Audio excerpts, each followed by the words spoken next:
na bino nyonso balandi ya masolo ya ekolo Congo démocratique lelo tokutani na bino na kati ya émission na bino oyo bolandaka mikolo nyonso na SV télévision elongwe na plateau et déplacé ti na bibwa toza wana bongo côté ya République démocratique du Congo kuna mokolo malelo nde toyi kokutana na mama na likambo oyo bayi fraternité de Bakontombolo unis et alliés bangonde bazo suscité likambo oyo mama na likambo oyo toyebi ke na kati ya émission oyo bato bakolanda bakozana ba point d'interrogation mais bango mpe bakozwa biyano par rapport ya makambo oyo kobima na kati ya émission na mesa na ngai nazoyamba numéro 1 ya Fra Bantu fraternité de Bakontombolo unis et alliés ye kombo na ye ezali bongo Godefroy Lukusa Wabishima Abraham. Godefroy Lukusa Wabishima Abraham na strapes kombo na yo mbote na yo. Mbote messieurs les journalistes. Esengo ezali ya ngai ya kukutana na yo na kati ya émission na biso masolo ya ekolo. Alors, d'entrée de jeu na lingi na yeba. Nauti kolanda déclaration moko message au bino bosali na kati ya Fra Bantu. O ezali ko accuser Bruno Miteyo. O azali beaucoup plus azali ko jouer rôle ya chef ya maison civile ya chef de l'État Félix Antoine Tshisekedi azali ko funda ye na makambo ebele bon ya moto ko takuna yebisa biso nanu santé ya Fra Bantu ezali ndenge non Fra Bantu ezali en très bonne santé parce que ces derniers temps personnellement j'ai vraiment circulé sur toute l'étendue de la République. Oui, on a vu les images. On a implanté notre association, ce qui est vraiment spécial, pour revenir tous les fils de la République démocratique du Congo, pour bachaper le boko na bango pour te simba ba action nyonso ya mokonzi na mboka. Félix Antoine Tshisekedi Tshilombo et Tomboma. Parce que vous savez que ces derniers temps, j'étais même à l'Est. Parce qu'il y avait des gens qui se prétendaient être les seigneurs de l'Est ou comment, je ne sais pas. C'est pourquoi Tolobi que na Est, on a bisope tozo koma potoye bisabango na munoko que non. Malgré Bitumboyo ezali imposé awa. Félix Tshisekedi azana besoin na bino. Je suis arrivé partout. Partout. Tokende nano to avant to kota na mama el kamu yebisa biso nano. Est ngo kendaki est-ce que bayambaki yo malamu. Kuna est ba Kontombolo bazana bango diminuer bazana bango ebelete. Totalaki bilili bayambaki yo pema malamu te. Oui, bilili oyo zanango peut-être eza bilili mususu mengana zana bilili oyo na koki kopesa yo kotala yango que j'étais accueilli comme un roi parce que partout où j'ai passé j'étais sous l'ombre de Félix Antoine Tshisekedi Tshilombo pour sauver sa vision. J'ai rencontré avec beaucoup de gens. Alors, on m'a donné beaucoup de rapports sur tous les plans. Et je dois remettre c'est le chef de l'État. Et je pense que j'étais bien accueilli. Merci beaucoup. Nous allons parler de l'Est de la République démocratique du Congo. On a tourné dans l'Union, dans le cadre de Fra Bantu en tant que président national. Dans une émission qui sera programmée nécessairement pour nous tourner. Mais pour nous, lelo, topesio merci na ndenge ndimi ko yana masolo ya ekolo Congo démocratique na SV télévision. Tomoni o tamboli pena na bao batika kayote. Tokokoka te kopesa bango mbote moko na moko kasi topesi bino mbote kaka to féliciter bino ndenge tamboli na président Godefroy Lukusa Wabishima. Alors, président yebisa biso nana déclaration oyo bosali etamboli lelo na ba médias nyonso ekolo Congo démocratique les gens deviennent un peu agités yebisa biso tina ya déclaration oyo mingi penza na profondeur na bango plein d'accusations contre Bruno Miteyo oazali chef ya maison civile ya chef de l'État asali binoni. Je pense que messieurs les journalistes, vous avez posé une question pertinente. L'adage nous dit que quelle que soit la durée de la nuit, le soleil finira toujours à paraître. Oh. Mobutu a yebisa biso ke bomba mabe. To bombi après 5 ans depuis la mort de Monseigneur Gérard Moulumba Kalemba, de res mémoire, mwana ya mwamba ntombolo abombi mabe nyonso oyo azali kosibir souffrance nyonso oyo bazali kosibir babombi ekomi eleki ndelo. Je te dis que eleki ndelo.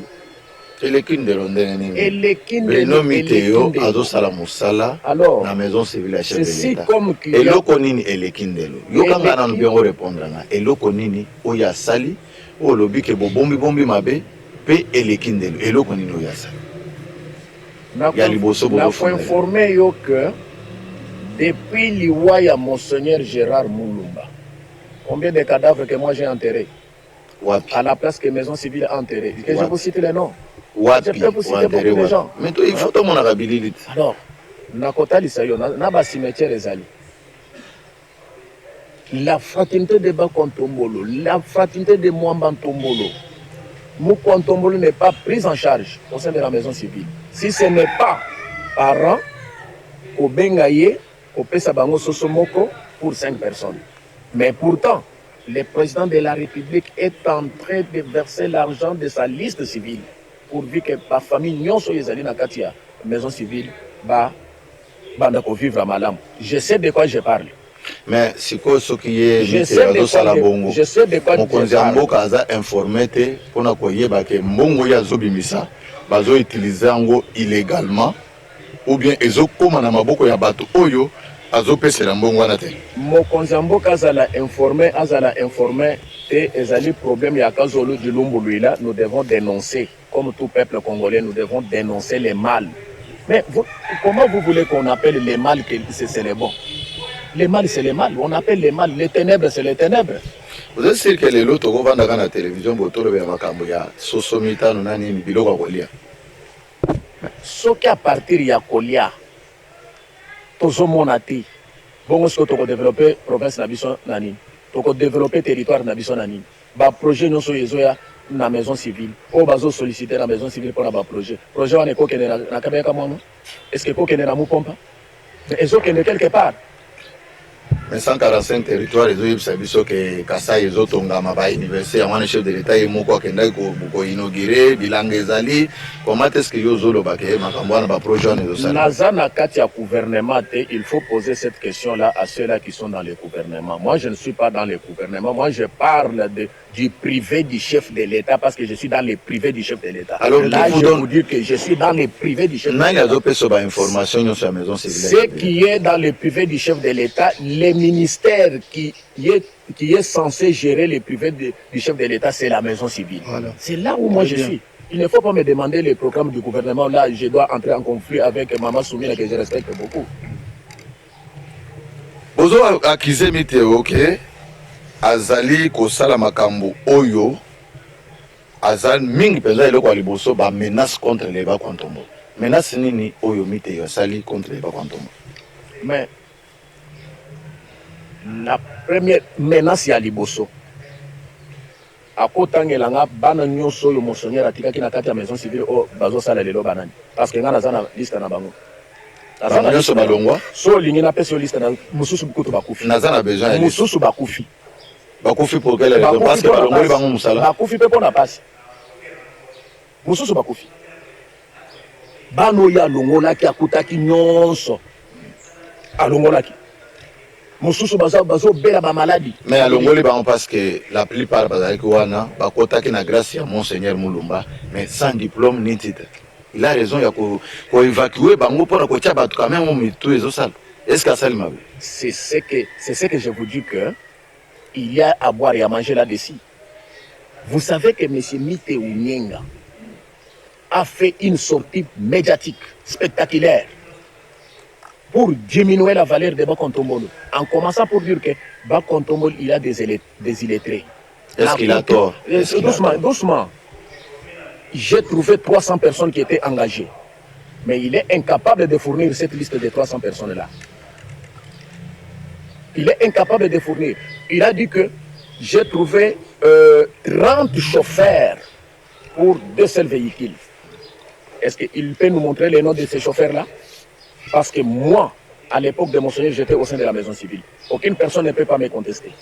Mais pourquoi bino bozo bondisa moto oyo alingi quand même nzinga ya mokonzi ya ekolo Congo démocratique makambo ebonga ba bisaleli ya kala ya que non tribalisme o boye il faut kaka bato ya kabeka mwanga bato ba kwantombole bazala pembeni ya chef de l'état pourquoi bozo bondisa moto ya bongo et donc atelemi bino na gorge pona ni mais pourquoi il y a kokende na parlement ah est-ce qu'ils ont obligé quand il faut qu'il y ait pour quelle raison il y a aza insister à la maison civile alors est-ce que Isaka obligé obligatoire à question pourquoi il y a lelo parlementaire un parlementaire musala na ye ezani excusez-moi monsieur le journaliste nga nazo poser question te mais parlementaire musala na ye ezani c'est pour ko sala na moment où tozali à défendre le parlement total de quoi il est capable mais c'est un choix du chef de l'état pourquoi bozo lingaka kende parlement papa c'est un choix du chef de l'état pour gérer qui au sein de la maison civile il va gérer qui les Bakontombolo non vous qui êtes de la maison civile ils doivent reconnaître biso na Bakontombolo te ayebi que alobi que Monseigneur azwaki Bakontombolo atie na maison civile donc il faut que bango babima d'ailleurs azoloba que baza bena mukalenga na yibi bango te ce sont des injures très graves hein bozo funda ina makambo sali etali o bozo benga na minoko na bino français des propos discourtois quels sont les propos que mite bateni est-ce que vous savez très bien que vidéo ezali numéro ya vidéo ezali na mais ça peut être un montage papa non hein et quoi que la montage quel montage et le journaliste qui a fait cette émission là il est vivant jusqu'au jour d'aujourd'hui et vous l'avez donné quelque chose pour aviser bino yango mais les journalistes non il a lancé ça sur les YouTube. Il est débat Kontombolo, voilà pourquoi lorsque le Kolazana Simanabino, ce sont des journalistes qui sont en train de faire leur travail en mon édiforme. À propos du discours, on a tenir contre Bakwantombolo, Bolobi, Azo humilié Bakwantombolo, famille Bakwantombolo, Azo dénigré Yango. Propos Nini. Monsieur le journaliste, je ne suis pas à l'aise. L'air Nathalie vidéo ya miteo naza à l'aise na ba propos au miteo waza contenir que Monseigneur Mutwasa Koufi mais ozo profaner le sous mémoire naïe ozo finga mémoire naïe c'est-à-dire si comme que lui est plus intelligent que Monseigneur mais il était oyo abanda ko simbela Monseigneur sac oui que je le dise comme ça abanda ko simbela Monseigneur sac il n'était pas devant Monseigneur hein il était moyo abanda ko simbela Monseigneur sac est-ce que ça a raison ya koloba makambo parce qu'il a vécu Monseigneur a engagé 300 personnes en maison civile et ce qui est grave batunyo swana ata moko azalaki na diplôme te na memaki batunyo swana na kena bango na tuna wo diplôme eza wapi akimi wo diplôme eza wapi ba kontombolo nyoso bakimi c'est-à-dire des illettrés bato bakoki kosala ta musala te. Quand il qualifie un mot contombolo, chez nous on dit que vous prenez c'est en commençant même papa Etienne. Vous l'accusez de la division, vous fondez que à la tentative de division. À Kaboli Pinondé, parce que quand on parle de Bakontombolo, on voit Bakontombolo Oyanga Najika, Bakontombolo Oyakabeka, il n'y a que deux territoires, non? Alors, il y a beaucoup de territoires. Mais Miteo Aouti na ba Oyo, Bazali Nanganajika. C'est ça, non? Il est originaire de Nganajika. Il ne faut pas m'amener à cette histoire-là de Benanganajika ou de Kabeya Kamonga, tout ça. Non, moi je parle d'une personne. Nous n'avons pas affaire. Ce qui n'a pas pour Bolobi, il a engagé beaucoup plus la maison civile et chef de l'État. Bato oya kutaka alongoli bango atie beaucoup plus famille naie. Mais famille naie c'est parce que yé azamoko ya balinga na. Famille naie tozolo bakaka bato nganda jikate bato nganda jika no rien à voir là nganda jika bato ebele ba yibi makamute. Oya zo sala azui ba cousin azui ba beau frère bani est-ce que nous sommes bazaka bato nganda jika? Hein? Bazaka bato nganda jika? Non, nous n'avons pas de problème avec les gens de Ngandanjika. Nous côtoyons bien. D'ailleurs, je vais vous informer que Nganabali Ngandanjika, Moukwamwala. J'ai marié. Alors, il ne faut pas nous amener dans ces discours-là que nous refusons des tribalismes, mais nous disons que Miteo, Azali Moutou intègre Oyakoki pour diriger Batouté. Ce qui président a coupé, ça y est, ferme parce que c'est un très bon vétérinaire. Il intègre ma faiblesse, na oyozo de Michel place. nazoloba tout d'abord ba faiblesse oyaye ayebi ko gérer te. Au sein de la maison civile, il y a 4 familles. Je dois vous citer. Il y a la famille du chef de l'État de Bakontombolo. Il y a la famille maternelle du chef de l'État. Il y a la famille politique du chef de l'État. Il y a la belle famille du chef de l'État. Parmi tous ces 4 familles qui sont au sein de la maison, qui sont gérées par la maison civile, quelle famille qui est dans la misère? Point d'interrogation. Allez faire vos investigations et on va se rencontrer ici. Non, c'est à vous de me le dire. Mais je te dis que quand on enterre quelqu'un qui est de Bakontombolo, mais il faut voir dans quelles conditions nous l'enterrons. Est-ce que vous avez une guerre il y a Kala déjà, tant que vous avez dans la maison civile, à l'époque, il y a Monseigneur Moulumba, vous avez bien Nyonso, Naba Iteo. Est-ce que vous avez déjà une guerre? Parce qu'à vous entendre parler, c'est comme si vous avez une guerre. Guerre moko na kati ya maison civile ezalaka te pe ezali te. Depuis que Monseigneur azalaki rassembleur, guerre moko ezalaki te. Monseigneur abanda ko occuper toutes les familles qui sont gérées par la maison civile. Monseigneur abanda ko équiper bango équitablement. Mais d'où est venue la guerre? La guerre est venue tout d'abord par la chasse à l'homme. Il faut qu'on le grabe contre Bolognos. Mais ils ont un bateau qui est pourvu que Aza la place où Yazali. D'abord, je vais vous informer que moi j'ai été arrêté pour qu'il soit là.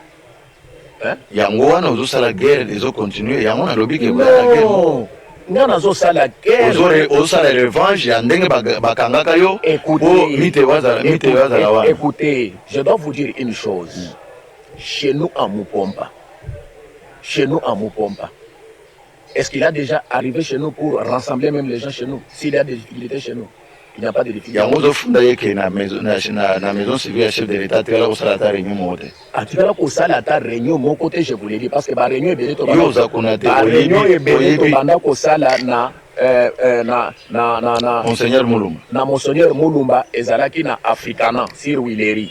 Mais atangela yo esika moko ye a rassemblaki abengaki ba kontombolo ke boya na ye bananu souffrance na bino ezali ndenge nini. Tozo kunda bibembe na ba cercle ya babwa de coffrage. Ça vous fait mal? Ça me fait mal, ça doit me faire mal. Je vous dis que les chefs coutumiers, moi na ye akufi na Mupomba. Est-ce que assister? Mais il chef coutumier à Salamou Likambote. Pourquoi Kakayonde au Salamou Likambote? Mais ce qui chef coutumier à Salamou Likambote, ce qui va contombolo Moussou à Salamou Likambote, naza na tête, naza na moutou, il y a organisation, il y a pas contombolo, c'est pour faire quoi? Oui, nazaliwa na moutou, il y a fraternité de bas contombolo, les apôtres pour Salamine. C'est pour la colober là-bas contombolo. Affaire ordre de mission,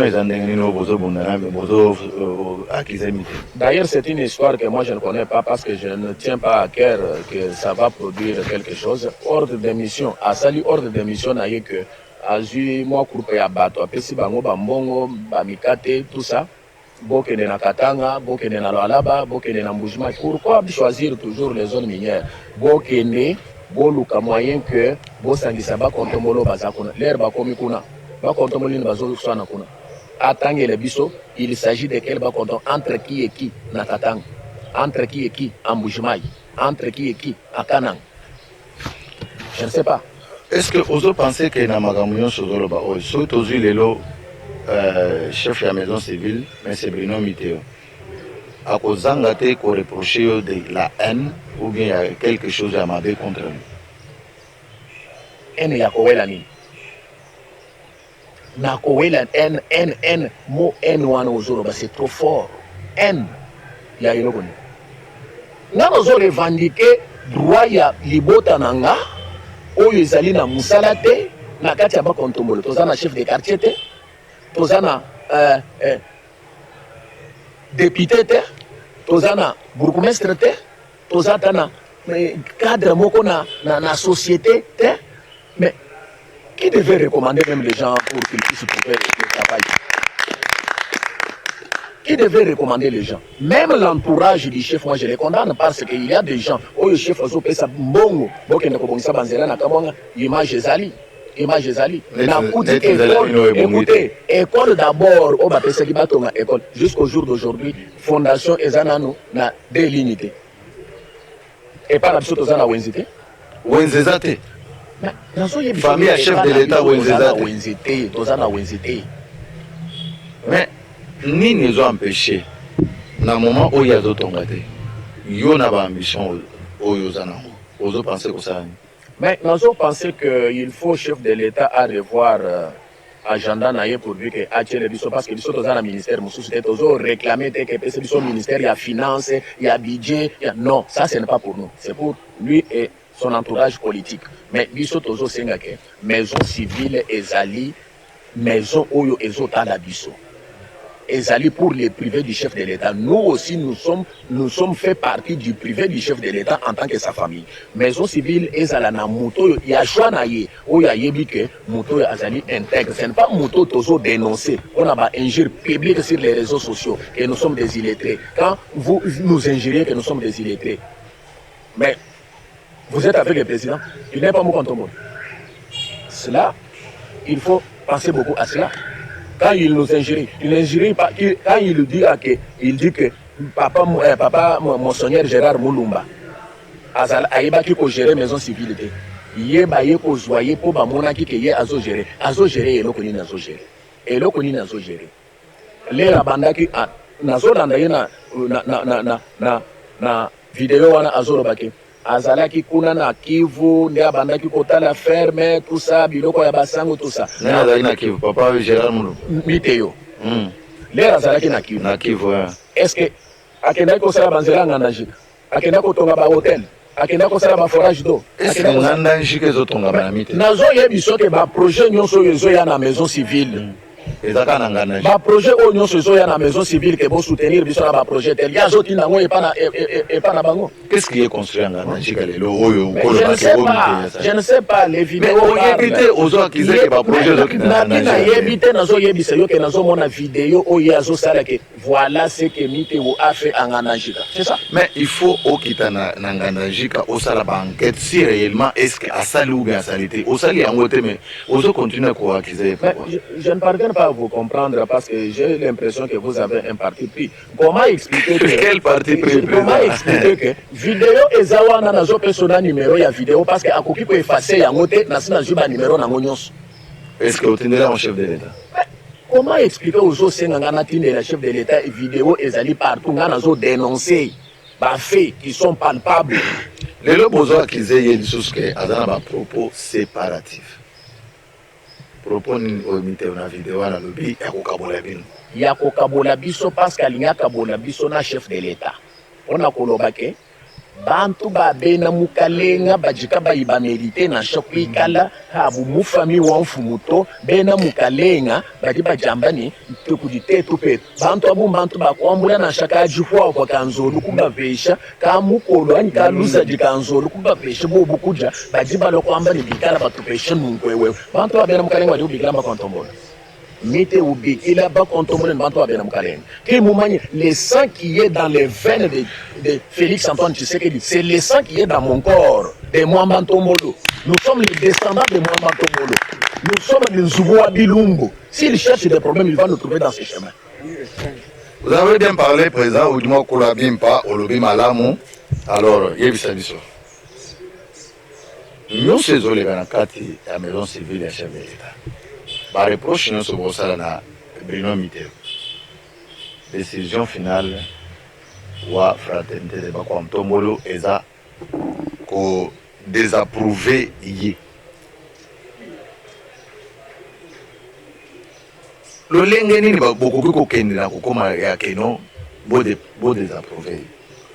Le lenge to komi pona ko désapprouvé existence ou bien pouvoir na la maison civile ezali dû à une autre chose. Non, sa mauvaise gestion. Sa gestion vraiment qui n'est pas tout à fait normale. Et surtout, je m'attelle pour notre famille. Notre famille ne bénéficie absolument rien. Si ce n'est pas le poulet qu'il peut donner à la fin de chaque mois. Un poulet, chaque année, s'il vous plaît, chaque année, un poulet pour 5 personnes.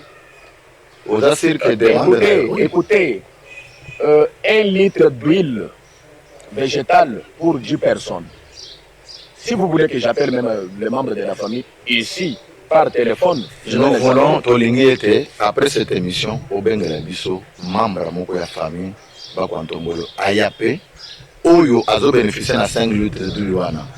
Tout ça dans émission. Ah oui, mais vous le verrez.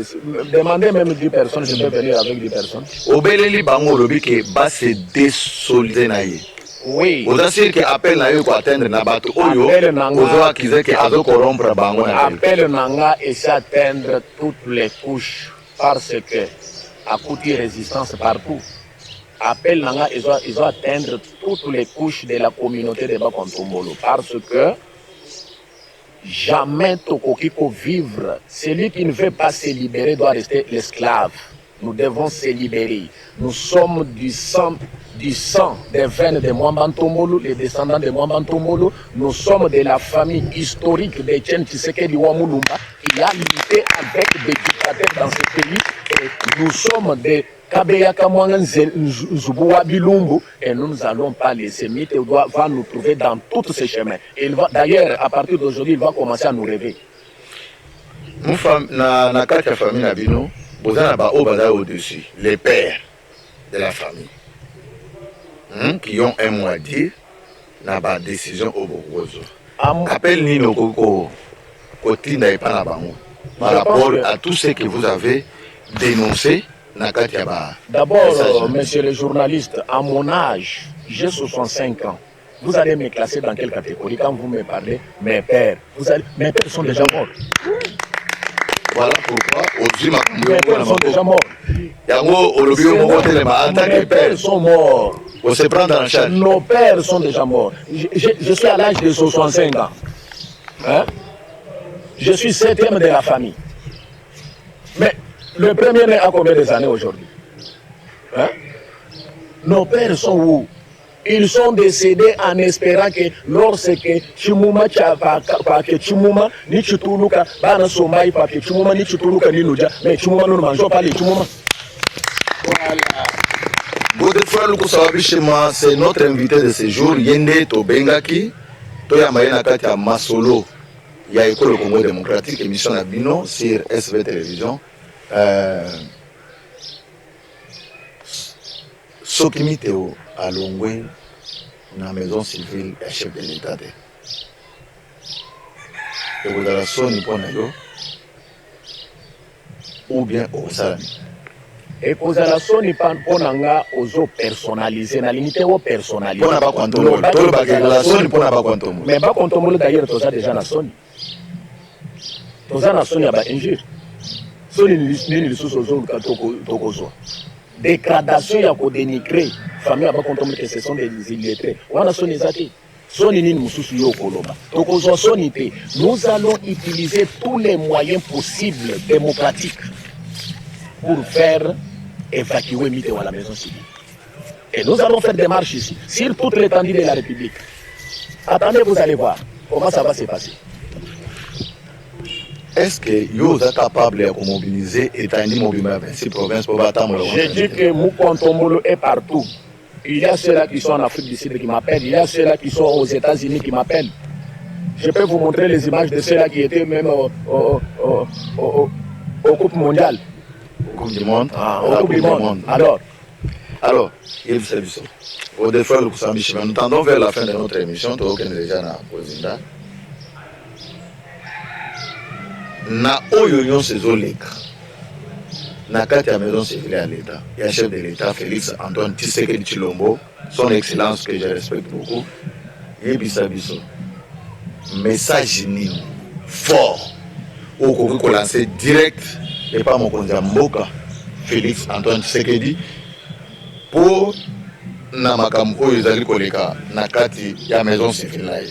Nazo senga son excellence Mwena Mwamba, Félix Antoine Tshisekedi Tshilombo, mwana wa Mukale Lanzubo wa Bilumbu, wani avuluka lutatu luvuyimwikala ukenga upartager ni ababons diba divugo baba finga cho kwa mukompa ni papa Etienne Tshisekedi wa Mulumba avuluka kumaya mpokolo kuvuyimwika na wowa avuluka jikenga ya lufulwa kazaji mwimbi wa chondo wa bere uroji mwe kushipenya mukwatambushi munyanga tete musoto wonzu wa kwa avuluka luta twalo atangila jikenga jiriba kontomolo makenga jijibubika la bamba bimpa bwani luta tulwa bukalo ena lufuma kujiye ya to twabwiki jikabene bikumbana to tuji denoncer lelo ni umbusha muntu kuji ku maison civile wenda bwalu kuji nchabwa kwikala uservire bakontomolo